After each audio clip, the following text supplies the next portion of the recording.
आज हम बहुत ही कम मिसालों में बनाएंगे खुशबूदार और बहुत ही ज़्यादा लजीज वाइट यखनी पुलाव। बहुत ही आसान और बहुत ही मज़ेदार रेसिपी है। तो बिस्मिल्लाहिर्रहमानिर्रहीम।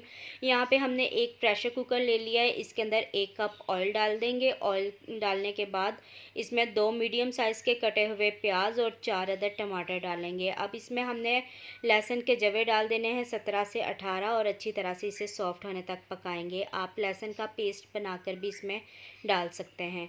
तो यहाँ पे हमने 1 चम्मच सौंफ और 1 चम्मच सूखा धनिया ले लिया है। इसे मिक्सी के जार में डालेंगे और इसका हमने पाउडर बना लेना है। टमाटर और प्याज हमारे सॉफ्ट हो चुके हैं। अब इसमें हमने बीफ डाल देना है। 1.5 किलो हम बीफ लेंगे और ये जो हमने पाउडर बनाया था ये डालेंगे। 6 से 7 सब्ज़ी इलायचियाँ, 1 चम्मच भर के गरम मसाला डालेंगे, 1 चम्मच साबुत ज़ीरा डाल देंगे। अच्छी तरह से इसे मिक्स कर लेना है। मिक्स करने के बाद हमने इसके अंदर नमक डाल देना है। नमक आप अपने ज़रूरत के मुताबिक डाल सकते हैं। मैं 1 चम्मच डाल रही हूँ। ये सिर्फ यखनी का नमक है, चावलों के लिए हम बाद में नमक इसमें डालेंगे। तो इसे हमने तकरीबन 10 से 15 मिनट अच्छी तरह से भून लेना है। जैसे ऑयल ऊपर आएगा तब तक हम इसे भूनेंगे।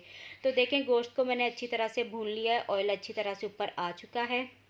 अब इसके अंदर हमने अदरक का पेस्ट डाल देना है। तकरीबन 1.5 चम्मच के करीब ये अदरक का पेस्ट मैंने लिया है। ये डालने के बाद 3 से 4 मिनट मज़ीद इसे भून लेंगे। तो अच्छी तरह से इसे मैंने भून लिया है। अब इसमें हमने 1 कप दही डाल देना है। दही डालने के बाद अच्छी तरह से इसे मिक्स करेंगे और मिक्स करने के बाद हमने इसके अंदर पानी डाल देना है और गोश्त को गलाने के लिए, इसकी यखनी बनाने के लिए। तो अब इसके अंदर हम तकरीबन 1 से 1.5 लीटर पानी डालेंगे जिसमें गोश्त गल जाए। तो अच्छी तरह इसे हमने मिक्स कर लेना है और इसे हमने 20 से 25 मिनट प्रेशर देना है और गोश्त को अच्छी तरह से गला लेना है। तो यहाँ पे हमारे 20 से 25 मिनट गुजर चुके हैं। ढक्कन उठाएंगे और ये देखें गोश्त हमारा अच्छी तरह से गल चुका है। इसे हमने एक बड़े बर्तन में निकाल लेना है अच्छी तरह मिक्स करके। आप चाहें तो खड़े मसाले इसमें से निकाल भी सकते हैं।